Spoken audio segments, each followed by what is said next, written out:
Welcome to the Marketing Main podcast, where we talk all things marketing. I'm your host, Mike Peters, and today's guest is Mike Stiner, the owner of Soccer Shots in Chattanooga. Welcome to the show. Thanks for having me.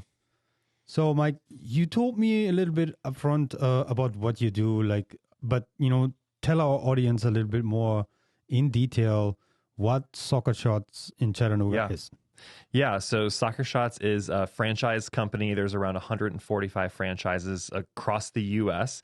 We're an intro to soccer program with a focus in character development. So we work with ages 2 to 8. We go to childcare centers, preschools, elementary schools, and public locations. So most of for our sessions in Chattanooga, we call them sessions. They're once a week for around 30, some 45 minutes. Yeah, just once a week. And our goal is that we want each child, this is the best 30 to 45 minutes of their week. So, that's typically how it functions. Okay, but that is not like a soccer club or anything. That is just, like a setup. You go to the places. You told me you're not like local anywhere. Mm-hmm. You go in parks, you go into childcare centers. And also, someone could book you also for a birthday party or something. Correct. Yeah. So we do birthday parties, but I think one of the special things about Soccer Shots is that we can go to parents. So I actually took over as owner of the Soccer Shots in Chattanooga in September. So the franchise there had been around for about 8 years. And so we can have a parent reach out to us in Soddy Daisy. And so we might go to Soddy Daisy to their neighborhood, open it up, and parents could enroll right there. So, because a lot of times when I don't have kids, but I have heard that when you have kids, I've heard of kids, that when you have kids, that it can be hard to get everyone in the car. You got to go to that place, and so that's what makes Soccer Shots special. Is that we that's go like to them. I mean, I'm a lucky guy.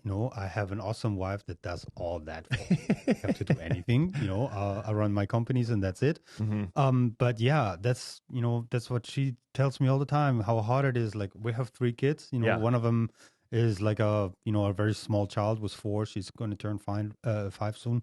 So yeah, I can see that. Whereas like, okay, this is like, I have 3 kids, I have 2 kids, or even more, right? Whereas like that's going to be tough. You're going to be exhausted before you even arrive anywhere. So right. So if you can get it to a point where you take that pain away from others, right? I think that's a huge benefit. Yeah. So it's really special. And then at some of our child care centers, parents don't want an additional night. So since we're there, it's like, hey, we'll sign them up there. But for some parents that are gonna pay for Soccer Shots, they want to see their child participating. So it's cool that we have kind of an option for each of those. For families that just have different schedules and different lifestyles, and so make it work for them. But are you doing this? Let's say like I have 3 kids, right? Mm-hmm. I say, hey, come to my place, right? I don't have time. I'm busy running my businesses. My wife is like, buried in all the other housework and stuff like that, right? She also homeschools the kids, but she wants the kids to have that experience. Mm-hmm. Then walk me through how that would work. Like, how is it that you go from like, let's say, you arrive, and then do you have any equipment that comes with it other than the balls, question. Right? Yeah. So if a parent were to reach out to us to ask to come to their neighborhood, we would say that we would need at least 6 kids. That's kind of our minimum. So for 2-year-olds, we work with a max of 8 kids per 1 coach. And then for 3 to 5 and up, we do 12 kids per 1 coach. So when our coaches arrive, we bring everything. We bring the soccer balls. We set up a little field with cones. We bring pop-up goals. So we have everything. So I think Soccer Shots, we work really hard to provide everything for families to make it as easy as possible and a fun experience, not only for the child, but also for the family. Because I think sometimes today you can have sports that, it can just be like kids get stressed out, and it's stressful for families, it's stressful for the kids. And so we try to really create this fun and engaging experience for everyone that is there. Okay, understood. Well, I mean, it sounds great. I mean, me being from Germany, soccer is like a big thing in our country, everywhere, like basically everywhere, just not in America. Yeah. So, but I get it. It's a fun sport. It's good for team building. It's a little bit different than anything else in team sports because they're big teams, right? We're talking about 22 people in one team. It's like 11 on the field, and then another 11 sitting in the back, and being spares or whatever. That it's big teams, and similar to, like, let's say a football team. There are even more people, right? That is very bonding, and even though we do not have it set up in a way where, kind of like here, where like high school sports, right? Yeah, you have teams in all kinds of like different sports categories in high school already: basketball, football, baseball, all that kind of stuff, right? It's a little bit different in Europe, where everything is kind of like private clubs. It's like school doesn't do that so much, but then everyone is in a club, in their private life. That's like is a little bit different, but I think it's good, like the bonding. I was never a big team sports person. I'm more like the lone wolf, and run my businesses and stuff like that. But the whole idea behind that is great, and I think it's not only for us, I was really like surprised that, especially like years ago, that was kind of like a girls' sport, right? Whereas in Europe, girls play soccer too, but that's rather like where you're like, okay, you play soccer, that's weird. Why don't you like go to ballet or whatever? Stereotypes, but we have great clubs now, and also like the German women's team they're pretty good too. They're just, I think they were ranking second just in the last European Championship this year. But like traditionally, soccer in Europe and everywhere else is like a man's sport, right? Well, here it was more like, it was all the girls that played soccer and the guys played like American football. So that was a little bit like weird to me, coming from Europe, but it is changing right now. We have a lot of like European players playing in the Major League Soccer right now. We have a lot of like, interest, especially I would say like also like the European population here in the United States and the Hispanic population. Everyone is like going crazy over soccer. But I don't think the level is there yet. So, if you compare that to, let's say, the Latin American countries, their soccer leagues, right? It's like the level of like, expertise and, skills is just totally different than here. So what do you think? Like, is this changing, or is there a trend, or what's your take on that? I think, there's a lot of players, right, that I think leave the US to go play overseas for more opportunity. And yeah, I love watching, like, I watched a team that's out of the Manchester area in England called Walsall. They're a League Two team. But I think definitely, so I moved here recently from Charlotte, and so Charlotte was the most recent, I think, MLS team that came into the league, and so they sold out the whole stadium. They play where the Carolina Panthers play, sold out the whole stadium for their opening game. That's great. Yeah, no, it's awesome. So I definitely think that there is, like what you said, the World Cup, I think, has gotten bigger and bigger here, whether it's the women's or the men's. And now you have the MLS teams, and you have, Chattanooga has 2 men's professional teams. I think both of them do have women's teams as well. So I think it's something that is continuing and will continue. Isn't that coming back? I heard that I think America won or was rewarded the World Championship again. Just, not anytime soon. It's always like, I think 8 or 12 years in advance that they reward those. But I think the Atlanta region is getting the World Championship back. I heard something just recently. Oh, well, I think they are. I think that Atlanta has a World Cup game coming to it for the next World Cup, or there might be, or it's like the. No, I think like they host the whole World Championship. Oh, really? I think so. Can you Google this? I think it was just rewarded like just a few weeks ago. Okay. So, I didn't know that. Well, I just, I heard it and I was like, this is going to be great, because there's so many. We had that, in 2006. We had the World Championship in Germany. And man, that was the biggest party I've ever experienced. Yeah. I'm from Dortmund. We're a big soccer. Soccer town, right? Man, this was the biggest party I've ever seen in my hometown there, right? We had all the guys from Brazil in there, like people from the biggest party. Nothing happened. Everyone was happy. Just party, right? We went pretty far in the championship. Italy won, but that was kind of like a fuck you, because we stole their title in 1990 in Italy. So that was like, well, we're good now, right? So, but it was just a huge party, and I can only imagine like this coming back. And I think in '94, right, Atlanta had the World Championships also. So was it true what I said? So when is it coming? 2026. 2026. That's not so far wow. out. That's only 4 years. No, that's awesome. That's awesome. It's like that's going to be a big party. Yeah, I'm telling you 'cause that. Atlanta's not far. But it's like at all. right. But like, is it only going to be Atlanta, or because usually we do it like in Europe? It's like, okay, it's in Germany, so then it's when with us we're a small country, right? So it was Berlin, it was like Dortmund, it was Munich, all the big soccer cities, right? Of course, it was like the capital Berlin being like, we had the Olympic Stadium there, where we had the finals, right? But here, I remember last time it was really just Atlanta. But are they going to build new stadiums and stuff like that, or are they going to use the old ones? They already exist. They have 16 venues. The one in the U.S. is Atlanta and Boston. Okay, so they do Atlanta and Boston at the same time?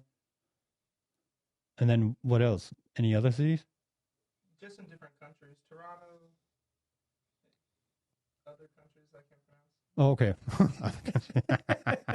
All right. So, well, 2026 is not that far out. No, 4 years. not at That's all. quick. Yeah. Normally they do that like years in advance. Yeah. Because, they have to build infrastructure and all that kind of stuff. I remember like the last one, like Qatar or whatever. I don't even know that happened because of COVID or anything, but that I didn't follow anymore. I think it was supposed to be this year. Well, I think when they announced it in Qatar, the city hadn't been built yet. Right, the whole deal was not there. Yeah, right? so they It's were like, working to right. to build the stadium and the infrastructure. I think they did the same thing in Brazil when they had it. Yes, in and South America. It was really bad. It was really bad. It was like, we're still not done. Starting tomorrow. Yeah. But I think even that was great, especially for us. Where we won that. It's like that was just like that victory over Brazil in Brazil, like killing them like 7-1 or something like that. It was like, I've never seen anything like that. I was like, well, this is great. That was like the height of like, I was following that team since like 2002. Like the core of the team came together. Like it was a really young team back then in 2002, and 2002 being third place, I think, in Seoul in South Korea. And then 2006 in Germany, and then 2010 was France, I guess, where it was always like third place, second place, something like that. Almost like just not enough. And then I think it was 2014 when finally was the thing. And then like last time when Germany became won the title, like the season afterwards was like, because all the people, they retired, they were like, yo, got it, done. Yeah. So and then you start from scratch. That, I mean, like it's like, I think that was the fourth time that we won in 2014. So Germany's always had a strong team. That's not true. There have been times like in 20, when was that? 2018. It was horrible. It was horrible. It's always like you don't even make it into like the finals, the semifinals. That's like when you get into like the knockout rounds, you don't even get there as a world champion, like sitting world champion. Yeah. That's pathetic. Yeah. Sorry. Well, hopefully the U.S. has some. I know they've got like right now their team is really young because I think the last few like World Cups they've had an older team. So hopefully. Well, I mean, you have to build them up, right? Yeah. That's like new talent is hard to get by, and this is also like you compete with like a lot of money, from all over the world. They're like, yeah, well, we make you citizen. How about that? And then you just play in a different country for a different country. That's something where I was like, okay, so that should be prohibited. You should play for the country you're born in. Yeah. Right. So, or you were already a citizen for a while, not because of soccer, but don't make someone like citizen just for them to play in your team. Mhm. I think that's fucked up. So Yeah. it's just not fair, you know. So, Yeah. all the good talent, you know, that you build up over years, you know, you put a lot of money in it, right? And then just, you know, get bought away. That's not so nice. So, so you said you took over in September? Yep. September of 2021. Okay, so, and you said it's franchise, right? So Yep. are they nationwide or what is like? Yeah, so they're all across the U.S. And I think there's maybe two or three locations in Canada. So that's Okay. would be outside the U.S. But yeah, the And then majority of them are what's here. what's the stipulation there? Like, what's the barrier of entry for someone that wants to be a franchise owner? Yeah, so there's a minimum like entry fee. I think it's $35,000 is like the rights to purchase the franchise. Yeah, and there's a vetting process that you go through to purchase it, like creating a business plan, having a passion for working with kids, like having a passion for soccer. And so, because I have been a part of Soccer Shots for now around 10 years. So I first started in 2013 in Charlotte, North Carolina. So I Okay. worked for the franchise there. Oh, you worked for the franchise. You didn't own it. Correct. Okay. Yes, and then correct. you were like, okay, where's one becoming free? Are you from here or? I'm originally from Michigan. Oh, that's okay. So Yeah. northerner. Yes, you know? correct. So where in Michigan? Just north of Detroit, like Rochester Hills area. Oh, okay. So that was where I grew up. Oh, cool. So and then what got you to Charlotte and what got you down here? Yeah, I took an internship in Charlotte. The internship ended, and yeah, like I was looking for a job. It was between someone had told me about this company called Soccer Shots, working with kids, and I've worked with kids. I've always like had a passion for that, and just a passion to make an impact within your community. And so it was between Soccer Shots and a restaurant. I was like, if I work at a restaurant, you know, you lose your nights and weekends. And so I was like, I think Soccer Shots will be a good fit. And I loved it. I mean, I worked there for 8.5 years and started as a coach, just coaching, and then worked my way up to do more administrative things, communication, and some marketing. And then, yeah, back just before 2020, we had talked about, you know, at a small business, you sometimes just get to the top and it's like, I need another job or I need to do something different. And so one of the partners that owns Charlotte approached me and it said, hey, would you be interested in purchasing one? And so we said yes. And so we checked out a couple of different areas. We looked at like Tacoma, Washington. There was one available there. And so we heard about Chattanooga, which had already been existing, which was great because there's already a customer base. Right. There's a brand recognition within the area. And so we made the decision, to purchase that. And it was the owner was selling it. And so yes, that's what we did, and it's been great. Is it like does SBA like get you a loan for that to buy it off or like You can. I mean, we had just put in the capital. Like I have two other partners. Okay. So we had just put up the capital to purchase it. I mean, it's always easier to like buy something that is already established because you don't have to worry about the business plan so much because there's already a business plan and the system in place. Plus, like you said, brand recognition is already there.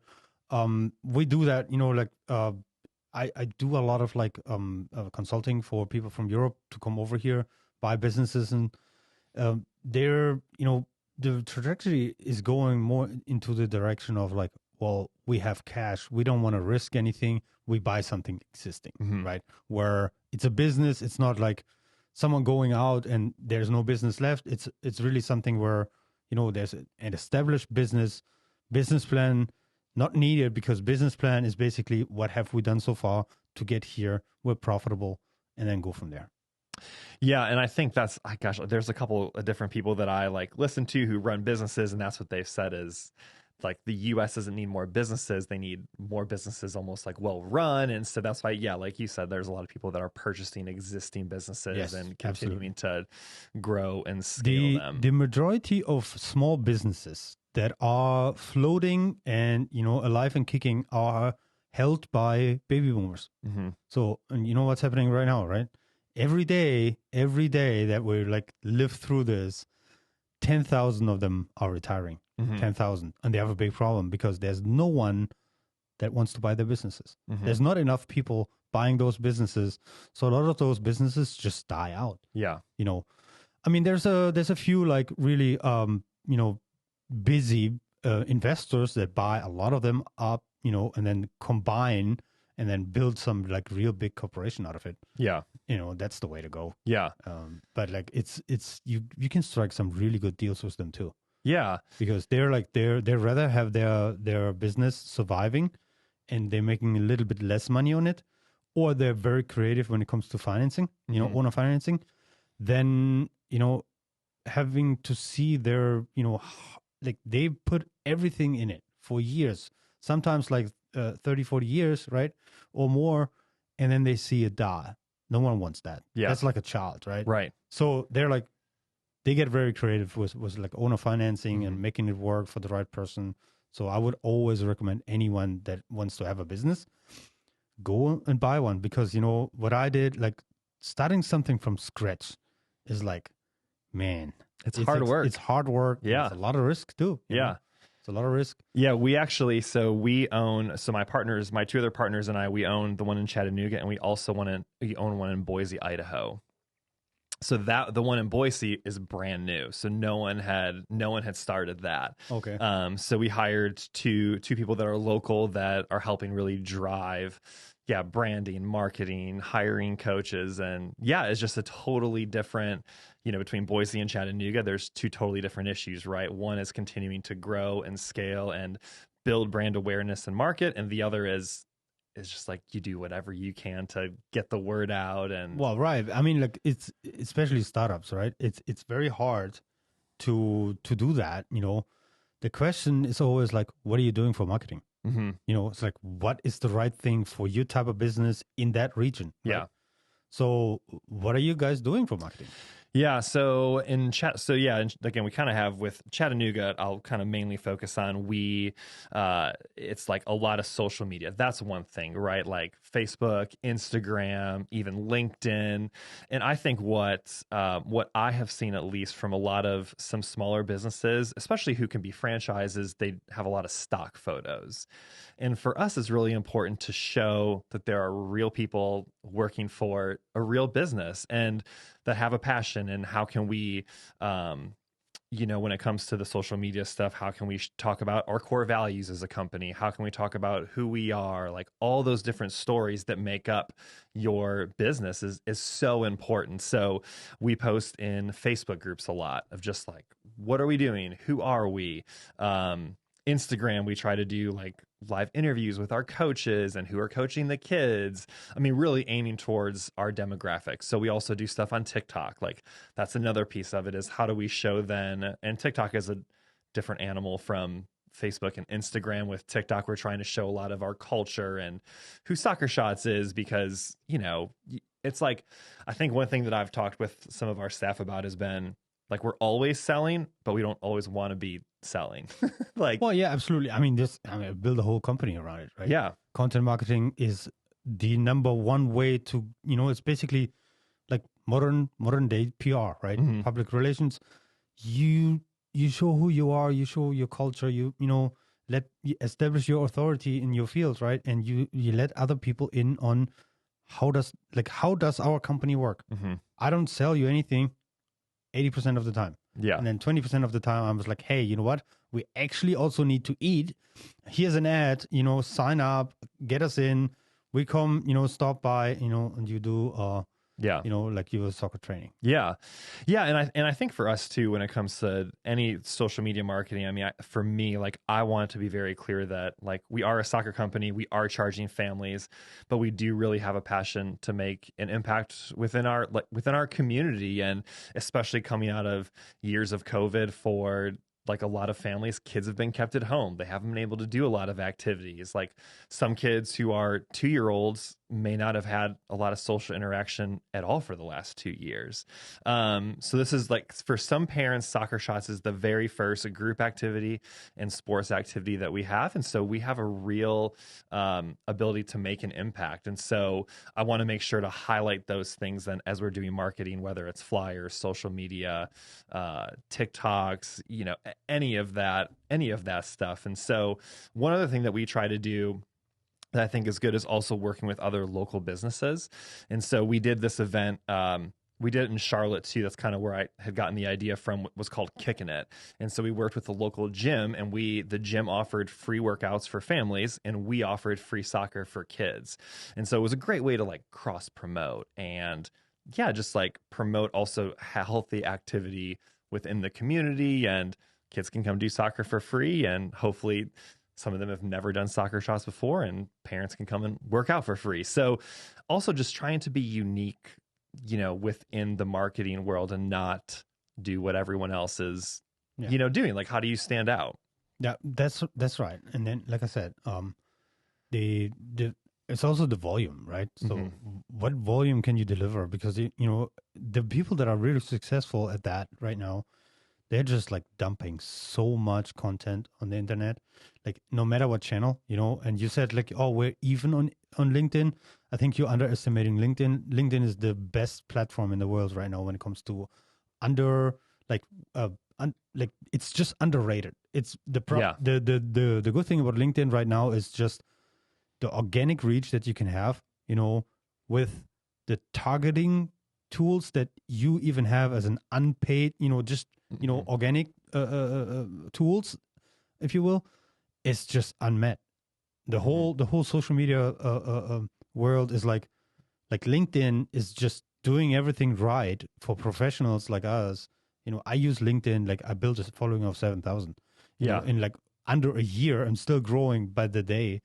Where I'm like, well, without that, I would still be in business because there's a lot of word of mouth and stuff like that. But the growth potential I have right now with my industrial automation company is unmet with any other platform. Maybe YouTube, but there's you put a lot of time into YouTube. Like LinkedIn is more like real time interaction kind of thing, right? And there's groups on LinkedIn. And like I said, you can choose your demographic, right? You can filter by region, you can filter by, income, basically. I mean, not directly, but you can filter by, title. If you're talking about like someone in the engineering field, for example, or someone in the C-suite, they have money, right? Otherwise, why would they? Everyone has money right now, basically. If you walk around and just look what all those fast food chains offer the people their staff right now, you can only imagine like in the engineering world, like how much money everyone makes right now. So, like I said, not directly, but indirectly, if you have a little bit of an idea, and you can use other tools too, right? Like if you Google median income of that, right? And then you know what to look for, region, or filter for region, filter for title, filter for industries, and you have a very targeted audience. If you connect to them, if you invite them to, show them what you do, that's like I said, it's highly underrated right now. Yeah, and I've read the same read the same thing on other podcasts too. That LinkedIn is one of the most underrated just sources of social media there's, because like there's no algorithm, I think, correct too, that like, or maybe there is an algorithm, but like you said, you're still able to use that organic reach. Like the hashtags, give you a totally different like reach level, plus the groups, right? There's very industry specific groups, right? Where for me, I go in the industrial automation group, post my job offers there, post my requests there, where I'm like, okay, that just gave me a reach of 15,000, right? Plus my own, following. That's just unmet. Yeah. No, that I will look into that.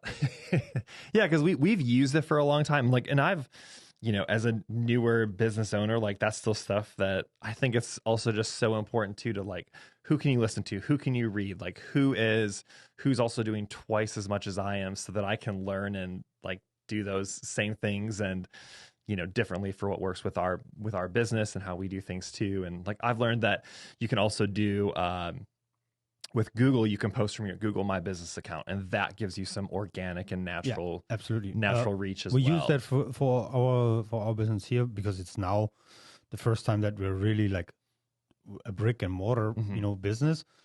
Was Pitco, that's the industrial automation company. I had an office once, but that's just an address at this point. No one ever mails me anything. you know, at least not, you know, the company. Everything is digital. Everything, there's no paper and whatever.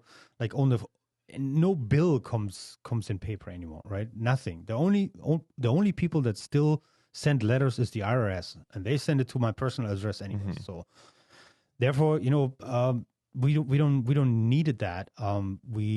I ran the company as a one-man show the last few years out of my pocket, basically, my phone, my laptop, and then everyone else that works for us was like a freelancer. Now we have office staff, and you know, we're hiring more people. We want to hire engineer manager, want to hire a CTO, and you know, all that kind of stuff because we're growing. But for a long time, you know, I mean, we did the first million in revenue, you know, with just me, you know, and then now we're adding another one.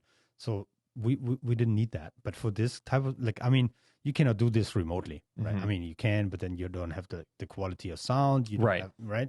So it's, you know, you have to see, okay, how do we get from point A to point B, right? So everything, you know, you would say like everything like up to like $3 million in revenue, that's startup mode, right? Or you're in a business that you will never be able to reach that point anyways.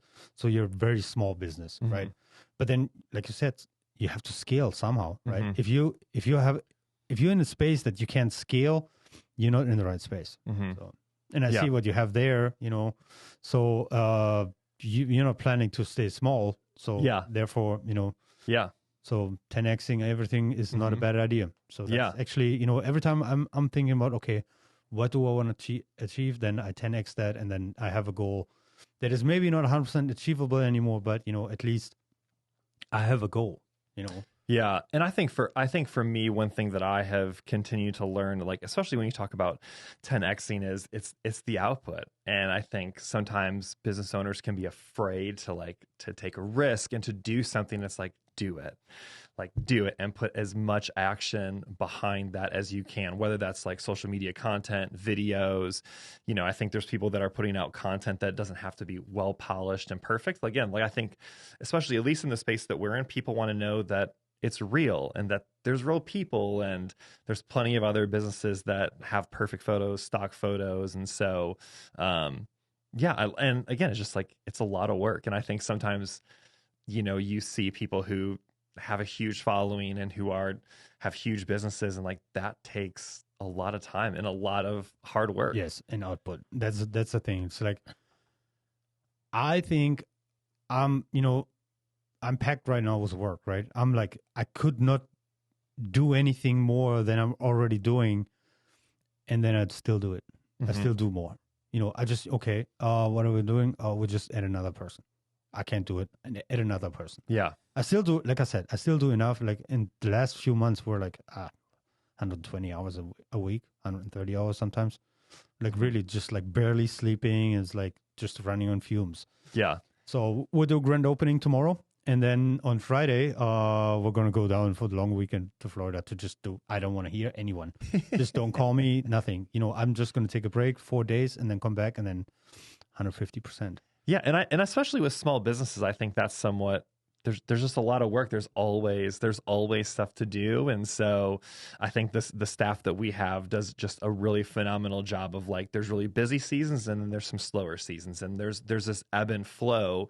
But with small businesses, especially, like it's not a 9 to 5 like job. That's just not who we are. Like, again, yeah, there's busy seasons and there's slower ones, and there's perks and, you know, whatnot. How many people work for you? So we currently in Chattanooga, we have, it's me and 2 other full-time staff, and then we have around 14 coaches. So some of those coaches, this is all that they do, and some of them may be students, they might have another job. And so Soccer Shots can be a really great job for college students because we're flexible. We can work around their schedule. It's kind of part-time then also. Yeah, exactly. Yeah. Coaches, I would say, would be technically considered, part-time. So they get paid per session that they coach each week. Okay, and then that's like an hourly wage then, or what?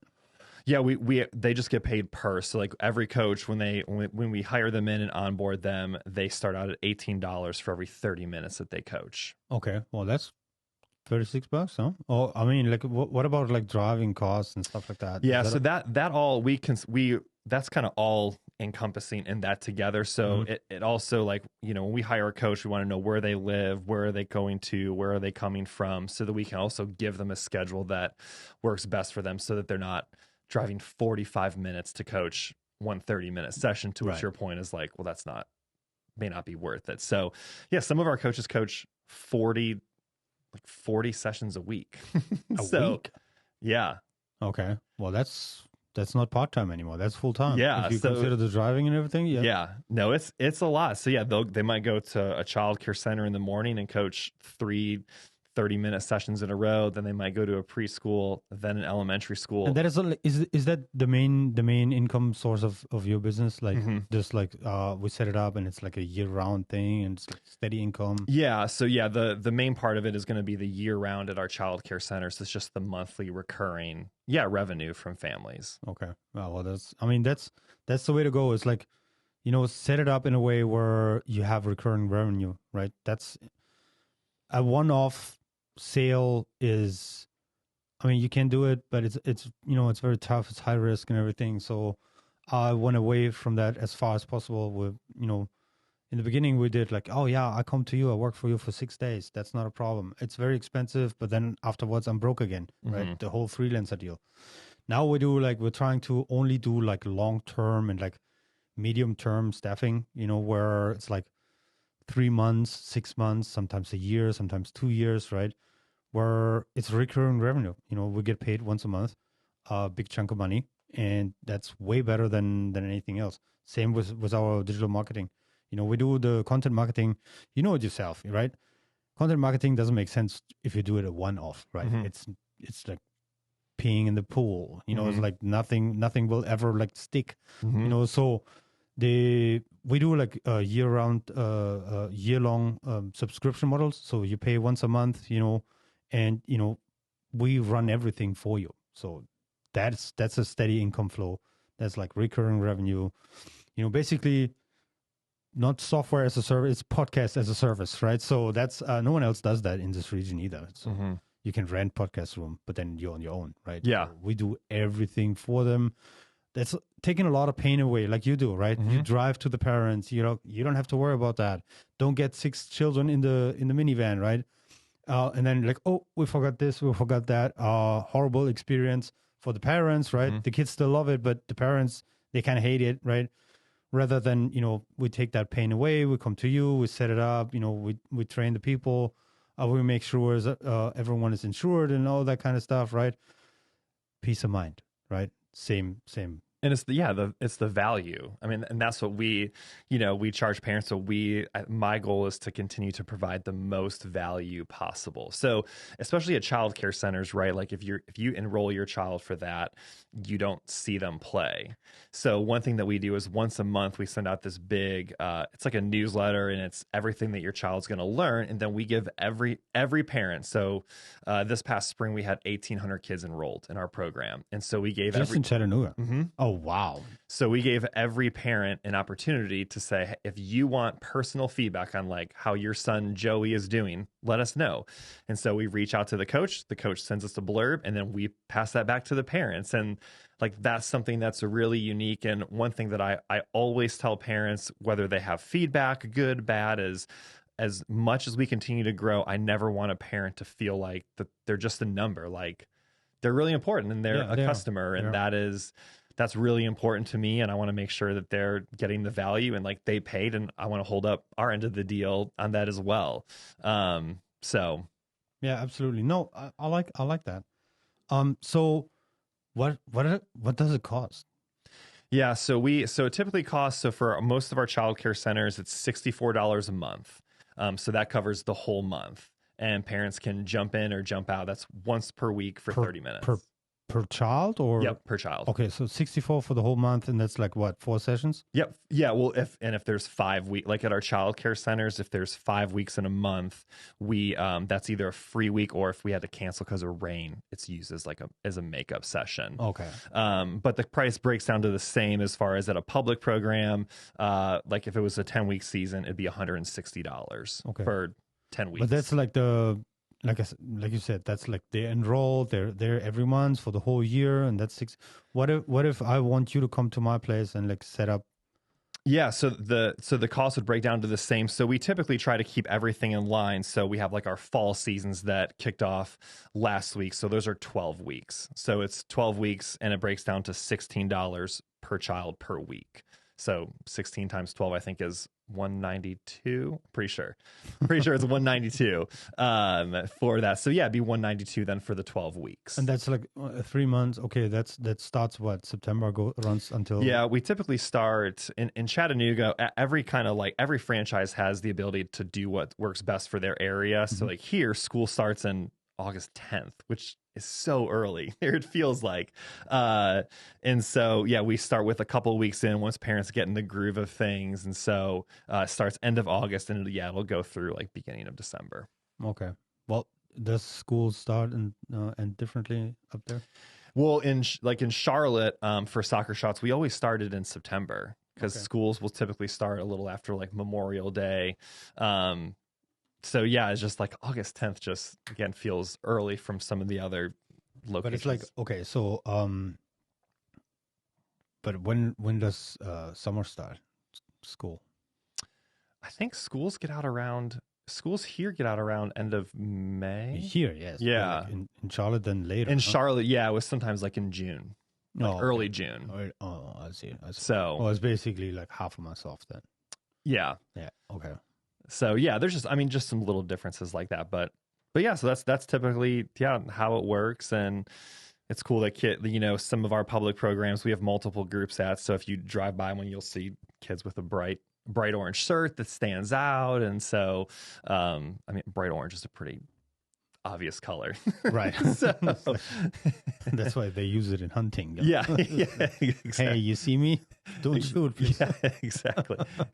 Yeah, exactly. Well, that is a cool thing you do there. Happy for you that it works out, and like, good luck also for the one in Boise.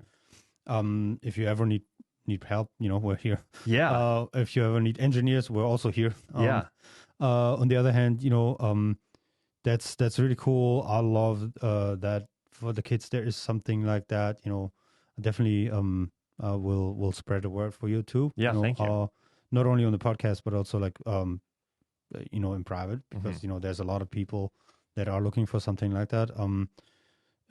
Especially like in our we have kids out. You heard of it? I have a lot of them. Yeah, so we might come back to that. Yeah. Well, thanks for being here. Was a really nice talk with you. Yeah. And I wish you all the best. Yeah, thank you for having me, and congrats on your grand opening. That's super exciting. Well, you invited everyone. Bring everyone. Everyone can come here. We have a food truck here. Oh wow! There's going to be free barbecue sandwiches, and we're going to have ice cream in the afternoon, and like some drinks for the adults. And then that's awesome. Tomorrow noon through 6. Noon through 6. All right, that's awesome. Well, thank you, Mike, for being here. We will see us in the next podcast. Thanks so much. Bye.